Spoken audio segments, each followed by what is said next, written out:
Hey, what's up, guys? Welcome back to another episode of the HPR Chronicles with Shakur and Smith. That's me. It's a podcast about history, politics, and race from a swag perspective. I used to say pop culture perspective, but You going with the swag? I'm going with the swag from now on. Okay. We also cover current affairs, guys. We always just try and break it down simple so that you guys can understand it. I am a film director from Trinidad and Tobago. I love to travel, and I've always had a love for history, politics, and race. Chris is a veteran of the Army Reserves. He currently works for the VA, and he has the passion for the same. Yep. And we always say it's about truth. It's not pro any race, just pro truth. If the truth offends you, we're sorry, not sorry. And before we get into today's show, I'd like to ask Smith how his weekend was and how he's been, you know. Yeah. Good weekend. Just wineries are back open up in our area. everything is in a way everything's back to normal. You can't stand at the bar necessarily, but Right.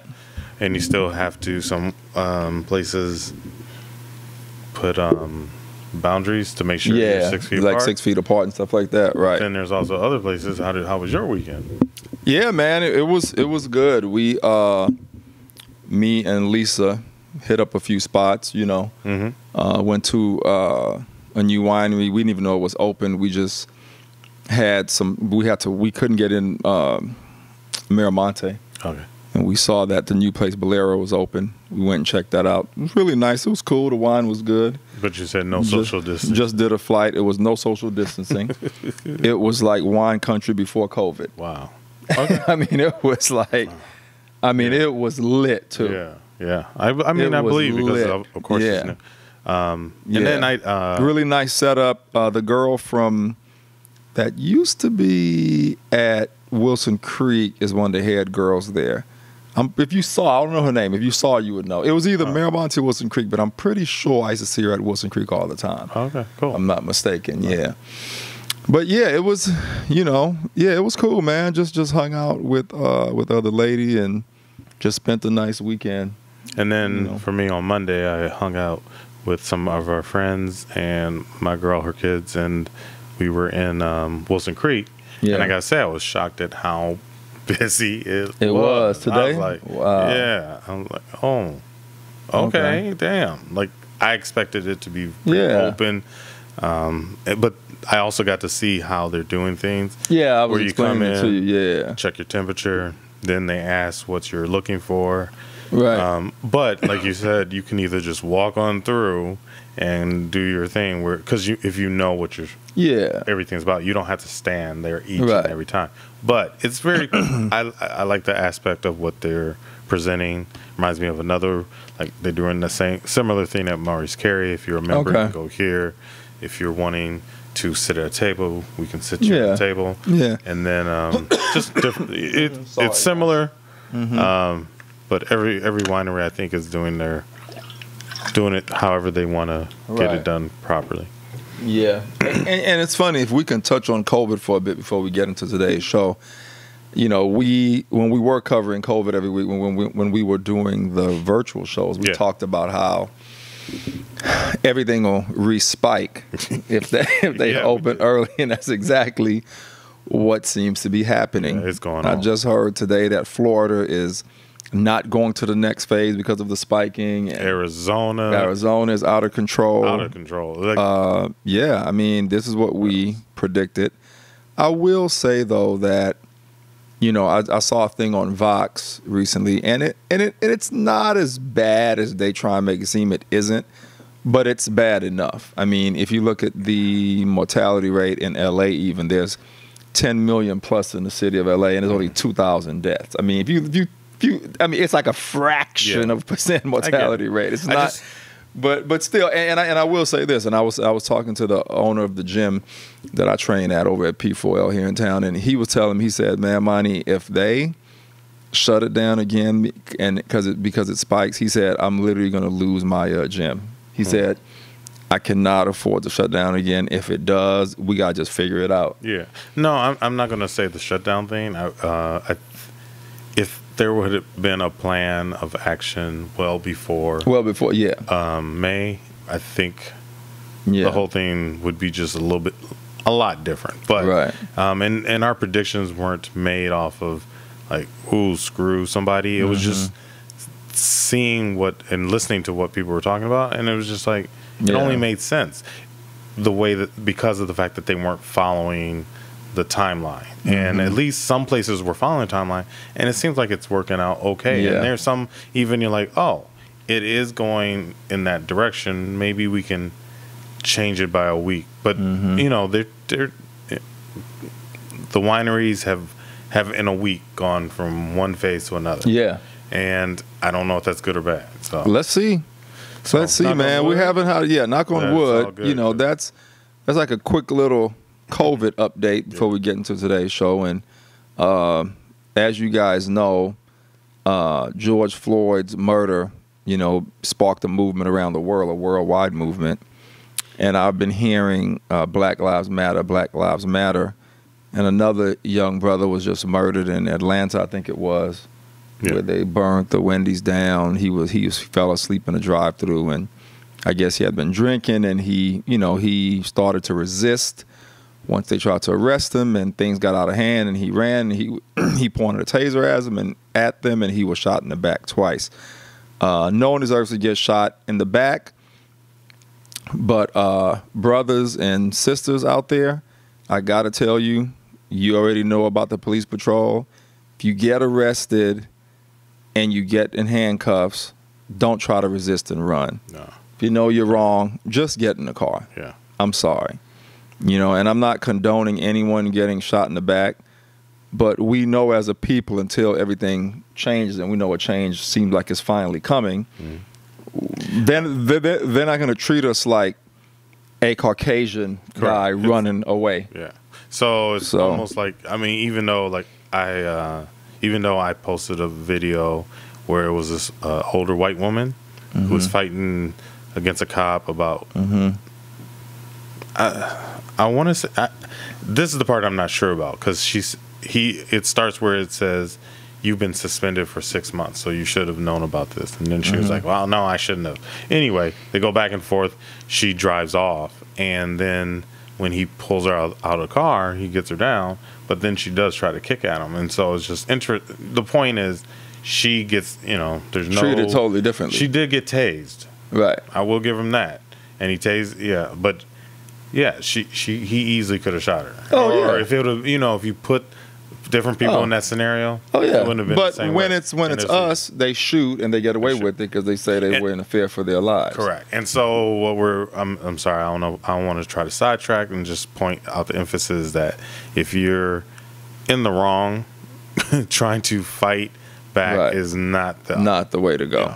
No. That's what I'd like to say. And we had been, Smith knows I don't like the term black for a lot of reasons. So every time I hear Black Lives Matter, I kind of cringe, and I'm gonna go into the why right now on this show, and just for lack of a better title, before I figure it out, I'm kind of just calling this show "Why We Should Stop Calling Ourselves Black." Okay, that's what I'm kind of calling it. So that's what today's show is about, guys, and like I said, it's something that I've been wanting to talk about for a while. And so I'm going to kind of dive deep into it here. And I got most of this information. I mean, this information is out there. I don't know where they got it, but I'll tell you guys my source. So I wrote the transcript from Amexem, AMEXEM. You can look them up on YouTube. I'll definitely give them credit in the description of this show, because that's where I wrote the transcript from. They just had, to me, the best information on why we should stop calling ourselves black. You know what I mean? Okay. So this should be an interesting show.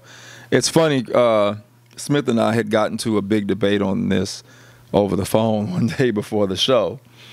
So it'd be interesting to hear his take. this time, once I present all the information on why we should stop calling ourselves black. And I also saw a show, an interview of Dr. Sebi, and he was saying the same thing, that we shouldn't call ourselves black. And he got into his whole thing, and everybody knows he's like the herbalist who had all the herbs that can cure cancer, and he ate plant-based, really healthy guy, and he was killed. He was actually mysteriously killed, and Nick Cannon is coming out with a documentary about his life. He took it over from Nipsey Hussle. Nipsey was doing it. When Nipsey was murdered, Nick took it out, and they just released the trailer for it too, like a couple of months ago. So that should be very interesting, the Dr. Sebi doc. Anyway. Dr. who? Sebi. Sebi, okay. Anyway, so yeah, guys, let's get into it. I'm going to present the facts. Like I said, we always deal in facts, and this is one that's just a no-brainer to me. And I wanted to say this. We always talk about reparations, right? And to me, there shouldn't, reparations being talked a lot. It's being talked about a lot now with what's going on with this Black Lives Matter movement. And I always say, before reparations, there need to be rehabilitation and education. Yeah. And to me, part of that rehabilitation and education is, changing our names so that every time we say our names or write our names, we're not doing it of our slave master. And I just saw one of our entertainers say the exact same thing the other day. And I said, that's what I've been saying for decades. You know what I mean? So to me, part of the rehabilitation is that. And the next part of it is stop calling ourselves black. So I'm going to present why right now. And I think as a people, as a community, until we reteach ourselves, and unlearn these negative terms, it's going to be harder for us to evolve and propel forward in a more positive way. So here we go. You ready, Smith? I'm ready. Okay. By definition, can black be powerful? ? Can black be loved? Can black be beautiful? No. These contradictions stem from a dark seed, a myth planted in your mind as a truth, a myth watered and nurtured time and time again from the time you were born. The myth is this: you're black because your skin is black. Black, according to science, means death. Hence the phrases black plague, black market, black list, black bald, black sheep, black magic. Think about it. Isn't this the seen outcome of so-called black people all over the world? It's not that black is negative because it's associated with people of African ancestry. Black was negative before it was applied to people of African descent. That's why the oppressors used it. Even in Spanish, the term Negro was applied to Africans who they had enslaved. They even called them pieces, things. The idea was to say, you don't have personhood. I've made you into a thing. Black is an adjective, not a noun. When people refer to themselves as black, they are not identifying who they are. They are attaching themselves to a condition shrouded in death and misery. According to all true and divine records of human race, there is no Negro, black, or colored race attached to the human family. These terms hold a spiritual and psychological undesirable weight. The term black also has legal implications. Stop me whenever you want, if you'd like to interject. The term black also has legal implications. The Office of Management and Budget is the leading authority when it comes to race and ethnicity. Along with other official government sects, they state that black or African American is having origins of the black racial group of Africa.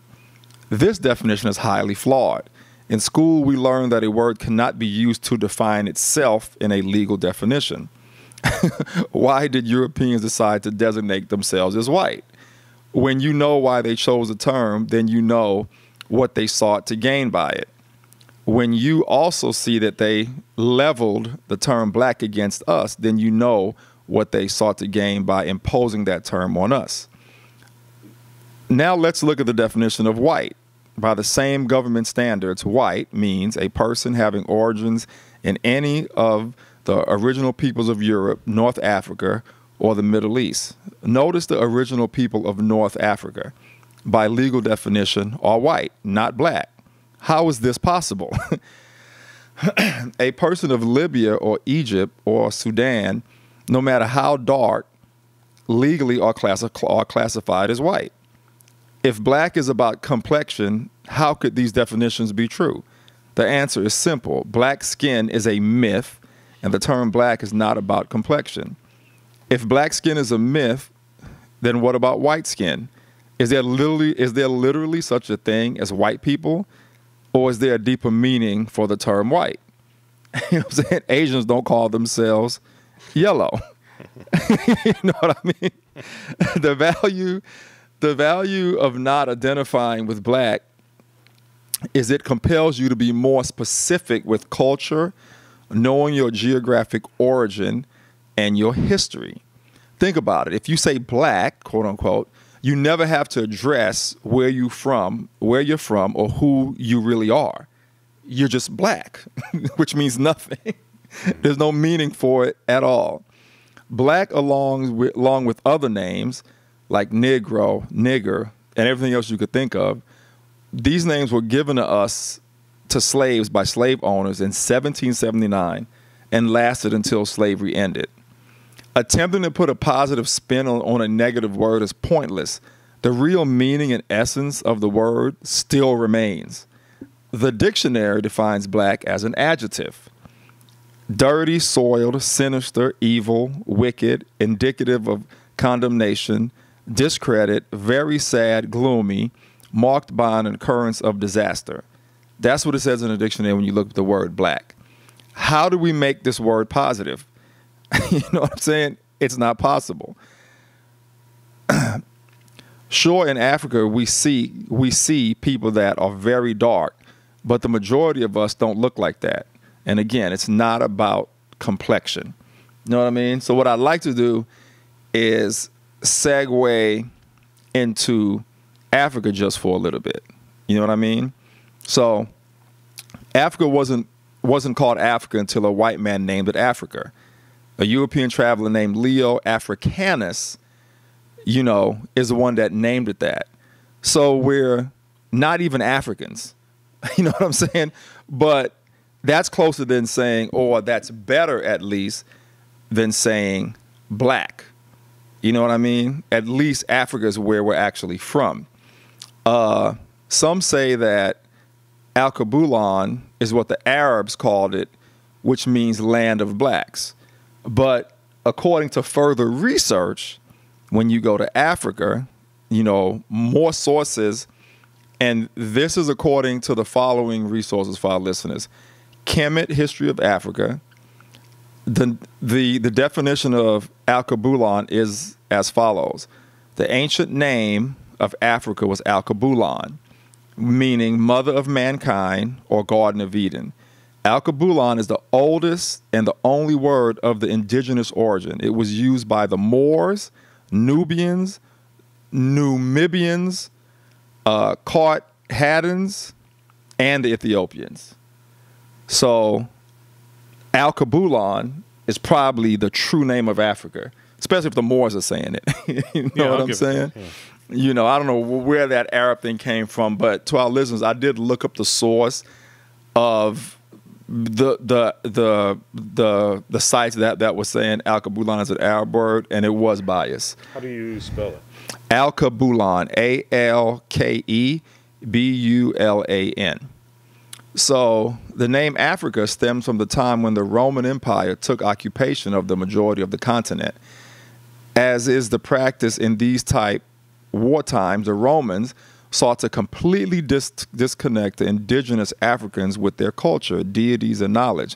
This could only be successfully done by renaming all archetypal icons, thereby disconnecting the significance, meaning, and sacredness from any specific archetype. as I stumbled across quite a few forums and discussions about this very matter, it became clear that there's a very present and real debate on the go about the origin of a continent's name and what is found. And I found is that our mother's land's true name is Al-Kabulon. You know what I mean? So until something else comes out, that's what I'm going to go with. And to sum it all up, again, I'm not saying we have to call ourselves Al-Kabulonites. Maybe we should and get to that. But at least if we start calling ourselves African Americans, we can connect ourselves to where we were actually from. And I'm okay with saying America, even though they named it, because we came here way before the Europeans, way before Columbus. Artifacts were found. We came and visited here, and we didn't kill the indigenous people. We went back home. Mm-hmm. So we discovered America way before Columbus. So I don't mind being called African American. And the only reason why I don't mind African American is because Africa, again, still forces you to look at where you came from, even though the name was actually changed. That's still better than black, which connects you to absolutely nothing. You know what I mean? And as I stated in the last show, I recently found out that I was mostly Nigerian and from Ghana. Mm-hmm. So I'll definitely be going there. So now, and it's funny now when people ask me where I'm from, I say I'm Nigerian, mostly born in Trinidad. Yeah. And the fact that I could say that, even though the name is probably different, is okay. At least I could still say and connect myself to where I'm from and my actual heritage. You know what I mean? Yeah, so for me, it's very important, and I hope we get to the point to where we can rename it Al-Kabulon and start calling ourselves who we really are, Al-Kabulonites, and then whatever specific tribe we were from, or city, or country as well. If those names were changed, that'd be awesome. Yeah. Anyway, so go ahead. When we had our discussion, my point was, you brought up the changing of the names. I think we talked about that. Yeah, we talked about that before. I went through that whole identity thing and came to just the way I kind of said it. Like, I assume this to write it off, to make it seem okay. Now that was just to relieve myself. But having my first name being what it is, and it having to be from my grandfather, so it's a little bit more meaningful. And then having my father's, which, like if he had changed his name and then he had passed it on, I would feel the same way. It wouldn't be like, oh, I want your original. Do you know what I'm saying? Right, yeah. Okay, so that's I just want to go with why changing names may not be something for everybody. And in the beginning of your comments or your statement, I probably wouldn't make that a requirement that you have to change your name to get reparations or anything like that. I will say this, if I could just respond to that before you move on. Oh, no. If it was any other race, they'd be like, I'm changing my name. And it's interesting that still we're so far removed from who we really are that we're okay with any other race, they would change. Oh, yeah, absolutely. Okay. I mean, someone's just going to change their name. Yeah, they would change. Absolutely. I don't know what. Just like how the Jews got. Providing that. Well, they all have their names now, and if you call any of those races out of their name, they'll probably smack you. They'll go, "Oh no, I'm Quinn, I'm Kong, I'm." But I don't have a name to go to. So you're saying I'm calling out my name. I understand. This is the name I have. So yeah, I'm not feeling like if I took on a new name, that's just with today's technology. Though, you can find out where you're from. If I change my name to Muhammad Ali, you better call me that name. If you call me Cassius Clay. Yeah, then I deserve to slap you. But in this day and age, you can find out though where you're like. I was talking to one of my buddies. I can find out where I'm from, but my name is still what it is, and I told you, Right? No. What I'm saying is, because of slavery, we don't know what our names were, right? Okay. So with today's technology, even before we were able to do it, I changed mine. You can find out. You can even find out what tribe you're from now, and get names from there, from where you're from. Okay. And have a name that connects you to where you're from, like all the other races on the planet. We're the only race, and we talked about this before, that's walking around the planet being called out of our names. Correct. And I guarantee you, had this happened to another race, they would have changed their names. Black people, and it's probably because, and Lisa brought this up the other day when she saw the guy carrying the white guy out of the protest. Yeah. And it's probably because we were always a kind and forgiving people. Mm-hmm. You know what I'm saying? And within our own culture, we have problems within our communities. We have disagreements. Yeah, and but me wanting to keep my name as it is not me being trying to be kind about some slave master. That's not what I was saying. I was just saying because we're such a by nature a more peaceful people, even though the facts are what it is and the history is what it is, and every day you wake up calling yourself the slave master's name, it's okay. No, for me, what it is I don't know what my family's name is there, and so I really can't identify with that. We're different in that aspect. Like, right. Even if I still knew exactly when I learn where I'm exactly from or my percentages, I'm going to be proud of that, but I'm not going to be able to truly identify with that. Right. I'm just not. And until I go there to visit and see it and like, oh, that like and then, that's exactly what the Europeans wanted. Yeah. Just what you said. That was the point. No, you're still not getting my point. I mean, don't make a generalization what I'm saying, on what I feel like is. I didn't say that's how you feel. What I said is your response is exactly what the Europeans wanted when they stripped us of our names, our culture, our religion, our God, and everything through slavery. That's what they wanted. For us to say exactly what you just said. Nah, okay. So that was their point. When you study slavery, it's one of those things where I say when you study slavery and how they made us into slaves, the way you responded was the exact result they wanted, and that's just the fact. You've never told me, okay, then I. You got to present some facts on that one to show me that something that said, oh, the guy sitting next to me is going to be responding saying that he'll keep his name. Oh, dude, look it up. It's all there. Because of what would happen to us as a people and our mind state and how we would view ourselves was an exact science through slavery. I get that's what I'm saying. I get your aspect of so how you responded was exactly what the slave master wanted. No, it's not. What I'm telling you, no, because I've already thought about it, so I wouldn't keep something if I knew someone else was. My point is, you were supposed to be disconnected, and you are, and you're okay with it. That's what they wanted. I'm not okay with it. You just said you were. I said that's what I get. Okay. Go say what you said. Actually, I said that's what it is, and okay. And I don't remember saying that's what I. And you have to replay it. Yeah. But that's the thing, or now you got me all tongue tied. Sorry, guys. So I just like as far as feeling Smith.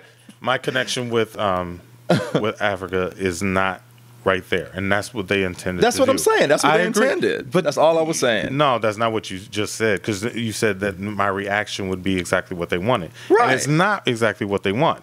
My plan is, at the time that I thought all this, DNA 2023, whatever, all these other things, none of that was going on. And you only really knew what you could figure out from family. And knowing my family, we didn't know a lot. Of course not. As you shouldn't, as you wouldn't.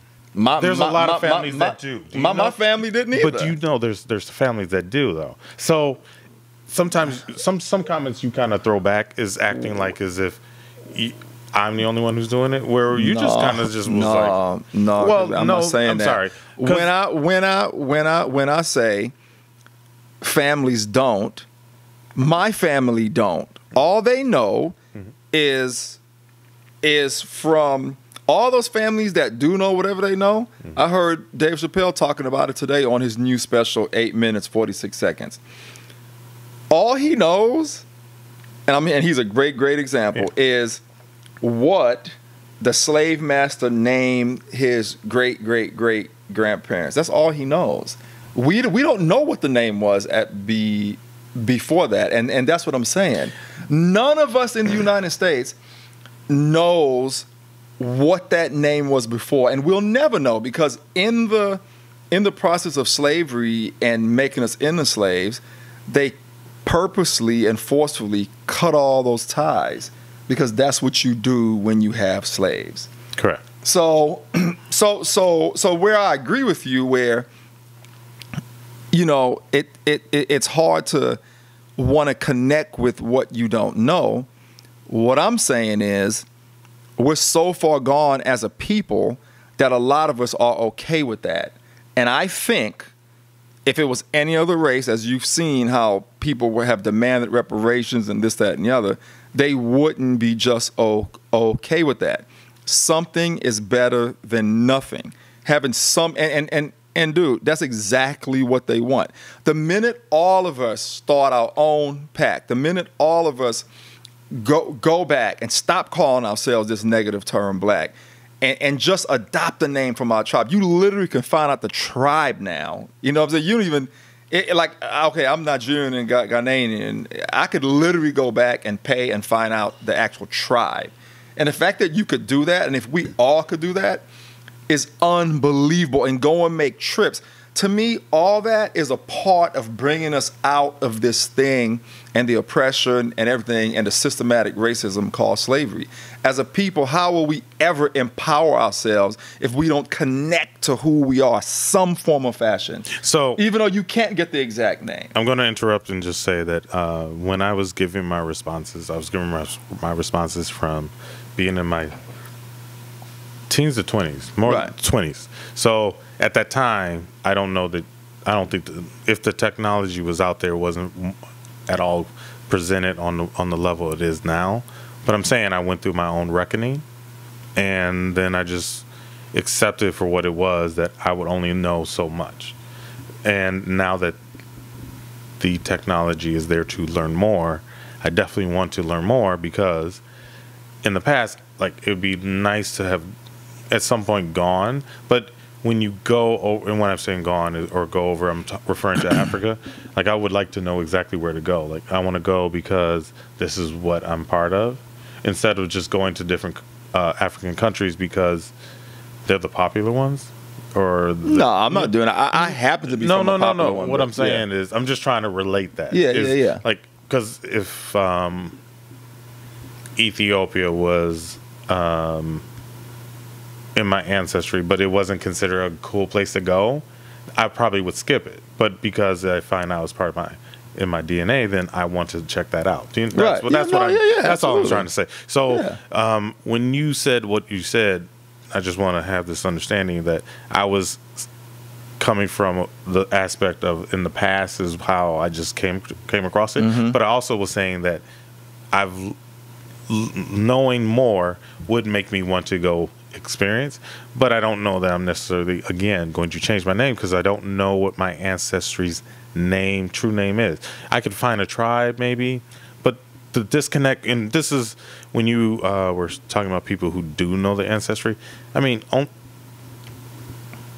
I know people who it stopped at a while where somebody knew someone, or not knew, like, you knew someone's history and who their parents were, mm-hmm. But it never ever really got to slavery, even though I know it was a couple more, family members from it.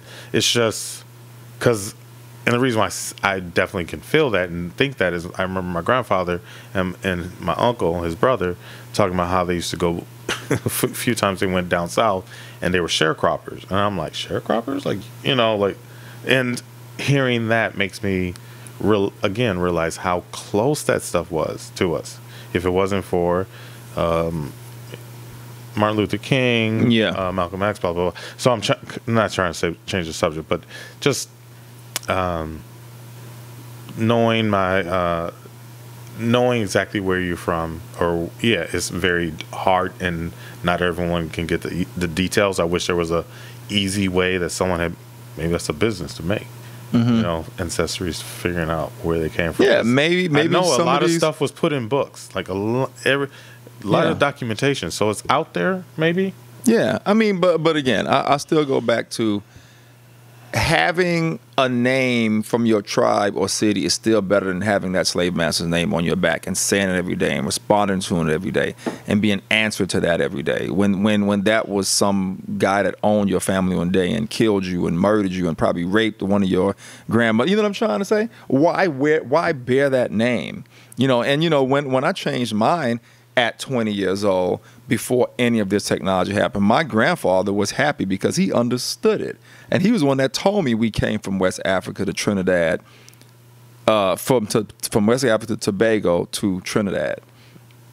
So when I did my DNA, I had one of the grandparents that actually knew some of the history, but he still didn't know what the name was before we were slaves. Okay. So he had told me we had come from West Africa. So I wasn't surprised when I got my DNA that it was West Africa. You know what I mean? That's what he told me. Yeah. You know what I mean? Everything that I was told pretty much lined up from my grandfather before he died. And he was happy that I changed my name. And like I told you, I mean, it was his family name, and like I told, and maybe it's because he was from Trinidad, and he was closer to the slave trade, because the slaves on the islands, we have a closer connect to the slave trade because we never came to the United States, and I don't know if that's why. And he understood, and he was like, "Oh, he told me I done a good thing," and I was eliminating his name, and he's like, "Oh no, you've done a good thing," and like I told you, when I met the Princess of Ghana, West Africa, she told me the same thing. She said one day every American in the United States is going to have to change their name. She told me that. Okay. You know what I'm trying to say? And you know, when you again, I much rather be called something from that origin than that name that, you know, was enslaving my family. I don't ever want to say that, see that, and I totally want to disconnect myself from that.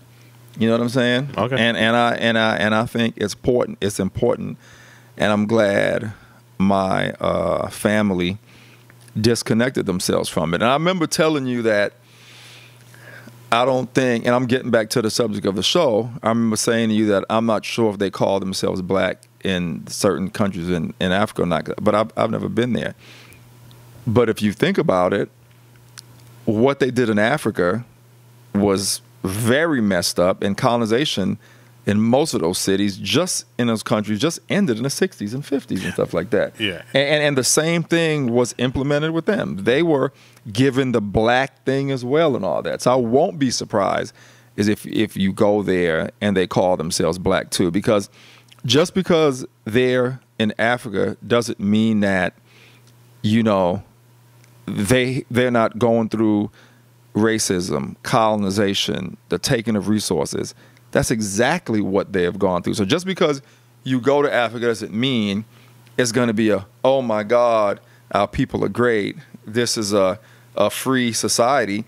They need rehabilitation, reparations, resources given back. The same thing. You know what I'm saying? They need the same thing we need. So if you think you're going to just go over to Africa and, it's glory land, yeah, you're sadly mistaken. It's messed up. The social system and the economics and everything, it's messed up over there as well. Only thing I would say that I think is going to be hard for an African nation to request reparations for certain countries is they end up helping a lot of countries, other countries. They meddle with their politics and put a particular group up that they know that they can work with, and let's say and take the resources, England or some where they and they can work out a deal and they'll support them as long as they'll support them. So then they will then use that money and keep it within and corrupt their own country. Yeah. So that's what they've done. How do you teach those who all of a sudden became in power and should have that knowledge and should look and go, okay, let me just make things equal for my people, and they don't. Yeah, I mean, those are the things that can be done and needs to be done, man. If the European countries can do it, why can't we? The Europeans are the ones that came and created this divide and conquer social structure in those countries. So if Germany could do it, and Arab, and Italy, and Greece, why can't they do it in African countries? So, okay, let's go back. So the idea it can be done. The idea of the show was talking about not using. Don't call ourselves black. That's not who we are. That's not what we are. The only place that we know that I mean, other countries use a word to describe their black population, and it's, again, the color, or it's just a really bad word. Do you, like our N word? Yeah. You know that, right? Yeah. So it has to be eradicated, not just here, but all over. Everywhere. Okay. Absolutely. Everywhere. Because that's not, like I said, by definition, that's not who we are. So then, you know what I mean? And just so you know, and I've said this before and you kind of disagree with me, the mere fact that we call ourselves that and we allow others to call us that further plays into the psyche of believing that we're, and if I can go back to these definitions, it goes back into the psyche of believing that we're, where is it at? The definition. Dirty, soiled, sinister, evil, wicked, indicative of condemnation, discredit, sad, gloomy, marked by an occurrence of disaster. That word that being used by us and by others plays into the psyche of all of us. And I know you may not agree, but it subconsciously makes it easier for cops to just shoot us down. Because by definition, they're looking at us as what these things are anyway, because they're calling us black. And that's not a race. So that's not our skin color. It's not a race. We shouldn't even be called that. The things I'm not disagreeing with is that those words, those labels have been placed with black.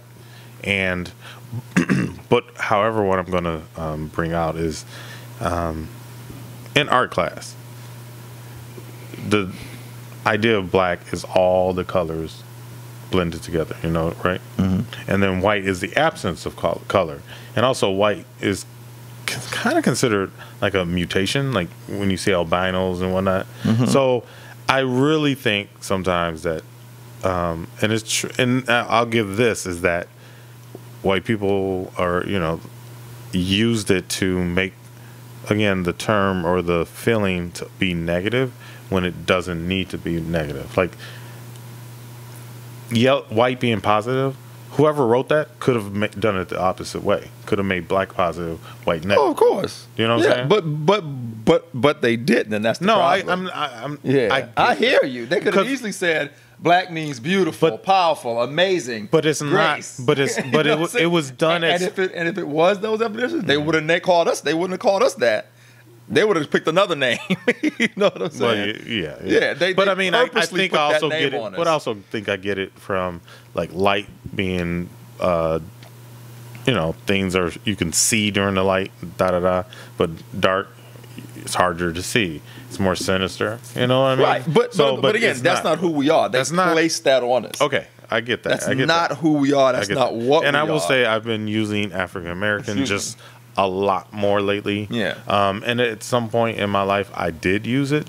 I've gone back and forth because I remember growing up where my grandmother called me colored and would use the word colored. Yeah. And it bothered the heck out of me. Yeah. And then I remember African American being the term that you were supposed to use and using it after hearing Negroid and all the other stuff. And then was like, damn, there's too much shit sometimes. I'm sorry for too much picking of whatever. Black became easier just because I knew, even though the negativeness of it, again, I found a positive way to spin it in my head. And that would also be like when we talked about using the N-word and people wanting to use my GGA thinking like, it's coming no way to spin that in a positive either. Well, no way. I still say you take all the colors and then you go black or African Americans, the center of civilization where people were born, and then all colors. There is some symbolicness in that too, and taking that in, but that's all. Yeah, but again, not in the word black. They ain't just call it what it is. So then, in America, so the idea should really be, at some point, don't you think everyone should be wanting to take on their own? And this is hard and weird to say, but it's also true to say that if America wasn't so divided and they had done reparations, do you think we would really be wanting to do the African American thing and just call ourselves all Americans? I mean, I don't have a problem with the American thing, but the reason why I do have a problem with it is because this isn't where we're from. This is a land that we discovered way before the Europeans that we decided to leave alone. It's not where we're from. We were like brought here, in another way, using gunpowder and stuff like that and slavery. I get you. I'd always want to put African or Al-Kabulon in it. But here's my translation in that is if you have family members that came from Trinidad, Tobago, and that, they took pride in that, but then they came to America, decided to become citizens. At some point, if things were truly equal, then we should just call ourselves American. That's to make the nation. Yeah, I mean, that's what I'm saying. If you did truly equal, I wouldn't mind that if we're in the right headspace. I wouldn't mind that, knowing within that same conversation at dinner, you can also say, like we talked about our friend, you say, yeah, I'm from California, but I'm Italian, so I have no problem with that if I'm at dinner and I say, yeah, I'm American, but I'm Nigerian. Yeah, as long as we know who we are when we connect from, I have no problem with it at all. But you got to have that solid foundation. No, because we already don't have a foundation, and then that's the problem. No, I'm saying it's it would be nice to be able to not really distinguish between the groups until you're really, asking someone what and who they are, because then it's not like the automatic I'm black, I'm African. No, there's more to me. I came from this, and this. Right. Where if I look at a white person and I start talking to them and I go where they're from, and then they go from, oh, I grew up in California, but I was in Maryland, and before that my family was from Ireland. Right. Okay. Oh, okay. Now, now you've gone. And I've had plenty of talks like that. I can't go that far. Right. Even the creative director of my company, even though he was born and raised in Paris, if you ask him what he is, he'll say, I'm Chinese and Cambodian. You see how he can connect to his heritage, even though, and I even think he has I have to ask him what his name is, if it's from his native land, but that's what I mean. So even though he could say, yeah, I'm French, he still can at dinner go, but I'm Chinese and Cambodian. Yeah, I get that. Me and you, well, I can say it now, but I'm just saying. I mean, I still can say my thing. But I'm just saying, someone that doesn't know where they're from, they're at dinner, and all they can say is, I'm American, man, but I don't know where I'm from. Yeah, no, I'm just But you feel me? No, I get you, and that's all my thing is it would be nice to just be able to say we're all Americans at one point. But at the same point, I don't want someone just to assume that I'm from Africa, and that means I'm from whatever country they want to, whatever nation they want to say. No, you have to know. No, they should be then, and I should be able to present or say, yeah, it's this and this, and then And it's funny, some buddies of mine that I grew up with in Atlanta, that I've been friends with for like 30-something years, when they saw my post, he said, "Man, Monty, we found out that we're from the Benin Empire, from the Benin. I don't know how to pronounce it, Benin or Benin or whatever." But he said that's where we're from. And if you see these brothers, they have strong features, dark, and the lips, and seriously. So when he told me, he said, "Yeah, man, we all found out that's where we're from," and I was like, "Man, that's powerful. Congrats." So when we all can say that, we'll have a different sense of community and pride and culture and a sense of history and knowing who we are. Again, even when you find out, because you have strong features as well. Okay. Even when you find out, it'd be great to go, man, Crispy, that's awesome. Let's go and visit. I'll roll with you. I want to find out about your country, whether it may end up being, whether it's Angola or, you know what I'm saying? Gotcha. Whatever it is. But I still want to say, people choose not to do something, you still got to respect them on that. No, I got to respect them. They all got to change. No, I'm telling you, for us to make it out of this systemic racism, Smith, I'm telling you, we have to get a grip on what this subject is today. I'm telling you, brother. For us to get out of this, that's the only disagreement we're gonna have. And for us to come out of it, we got to get back to who we are. Okay. That's the only way it's going to successfully happen. You know, me and Smith. That's the only disagreement we're gonna have. Disagree on some of it. If you come to a realization of how you want to keep yourself and identify yourself, and if you do that, you'll be doing yourself a disservice. All right. And everybody will know who they are except you. It'll be 80% at dinner, and we all will be saying where we're from. You'll be the only one going, I still don't know. Oh, damn. No, I'll tell you where. That's what, not you. I'm saying someone else will be the only one saying I still don't know. Yeah. Anyway, guys, that's our show. But that's a good point, though. No, I'm not saying it'd be nice for you to sit down at dinner and know, but like we all would know. But you still gonna know. But I don't have to change my name, even though I know. That's it'd be nice if you did that too, though. But we all at dinner. That's what I was saying. With a different name. So, you used to have your slave master's name. Anyway, man, pass the pie, brother. Here's a bean pie. You know what I'm saying? You still have your slave master's name. Sorry. We all changed ours. You know what I mean? Think about that for a second. Yeah. Anyway, guys. It's not all. Anyway. Let me get off. 10% in the room. Cheers. Oh, man. That's our show. Sorry. That's our show, guys. It's the HPR Chronicles with Shakur and Smith. Listen where you get your podcast. For those who already listen, thank you. Subscribe on YouTube at ISNT Group Digital. Hit that notification button so you'll see when the shows are coming out every week. Don't forget to follow us on social media. I will put the AXEM. I forget how to pronounce the site that I got it's AMEXEM. I'll put that description in the. I'll put that title in the description as well so you guys can refer back to where I wrote the transcript. It's the HPR Chronicles with Shakur and Smith. Stay safe, stay COVID-free, and we'll see you guys next Wednesday. Peace.